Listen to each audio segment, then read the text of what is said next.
ಜೈ ಗುರುದೇವ್.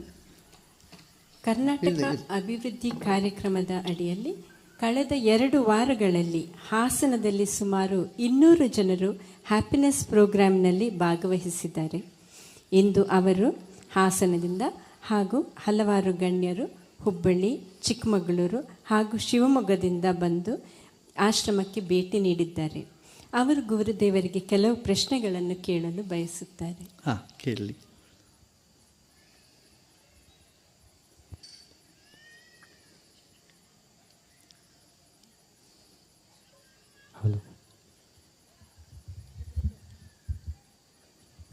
ಹಾಸನ್ ಕಟ್ಟಾಯ ಶಿವಕುಮಾರ್ ಅಂತ.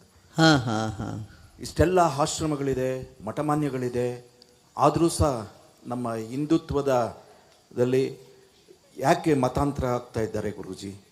ಇದೊಂದು ಪಿಡುಗನ ತಾವು ಏನಾದರೂ ಇದಕ್ಕೊಂದು ಪರಿಹಾರ ಆಗಬೇಕು. ಏಕೆಂದರೆ ನಮ್ಮಲ್ಲಿ ಅನೇಕವಾದ ಇಂಥ ಗುರುಕುಲಗಳು, ಮಠಮಾನ್ಯಗಳು ಹಿಂದುತ್ವದ ಉಳಿವಿಗಾಗಿ ಕೆಲಸ ಮಾಡ್ತಾ ಇದ್ದಾರೆ.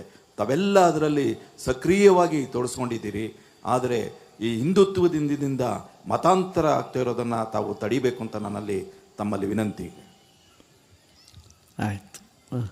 ಅಲ್ಲ ನೋಡಿ, ಅದೇನಾಗತ್ತೆ, ಜನಗಳಿಗೆ ನಾನು ಸ್ವಲ್ಪ ಬಡವರಿಗೆ ದುಡ್ಡು ಕೊಟ್ಬಿಟ್ಟು ಮತಾಂತರ ಮಾಡ್ತಾರೆ. ಕೆಲವು ಸಲ ನಿಮ್ಗೆ ಆಶೀರ್ವಾದ ಕೊಡ್ತೀನಿ, ಅದು ಮಾಡ್ತೀನಿ, ಇದು ಮಾಡ್ತೀನಿ, ನಿಮ್ಮ ಪಾಪ ಎಲ್ಲ ಹೋಗುತ್ತೆ ಅಂತ ಹೇಳ್ತಾರೆ. ಆದ್ದರಿಂದನೂ ಕೆಲವರು ಈ ಥರ ಆಮಿಷದಿಂದ ಹೋಗ್ತಾರೆ. ಅವ್ರಿಗೆಲ್ಲ ಅದಕ್ಕೆ ಧ್ಯಾನ, ಭಜನೆ ಇವೆಲ್ಲ ಮಾಡ್ತಾ ಬಂದರೆ ಸರಿ ಹೋಗ್ತಾರೆ. ನಮ್ಮಲ್ಲಿ ಏನಾಗ್ಬಿಟ್ಟಿದೆ, ಬರೀ ದೇವಸ್ಥಾನಕ್ಕೆ ಹೋಗೋದು, ತೆಂಗಿನಕಾಯಿ ಹೊಡೆಯೋದು, ಕರ್ಪೂರ ಆರತಿ ತೊಗೊಳ್ಳೋದು, ಬಂದುಬಿಡೋದು. ಇಷ್ಟೇ ಇದ್ದರೆ ಅವ್ರಿಗೆ ಮನಸ್ಸಿಗೆ ಅದು ಏನು ಬೇಕಿದೆಯೋ ಅದು ಸಿಕ್ಕದೇ ಇರ್ತಿರ್ತದೆ.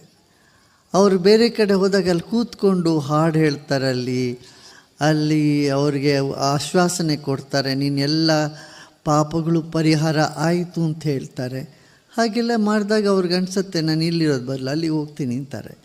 ಅದಕ್ಕೆ ನಮ್ಮಲ್ಲಿ ಅವ್ರಿಗೆ ಒಳ್ಳೆಯ ಧ್ಯಾನ, ಜ್ಞಾನ, ಸಂಗೀತ, ಸಾಹಿತ್ಯ ಇದರಲ್ಲಿ ರುಚಿ ಬಂದರೆ ಅವರು ಬೇರೆ ಯಾಕೆ ಹೋಗೋದಿಲ್ಲ, ಹಾಗೆ ಮಾಡ್ತಾರೆ.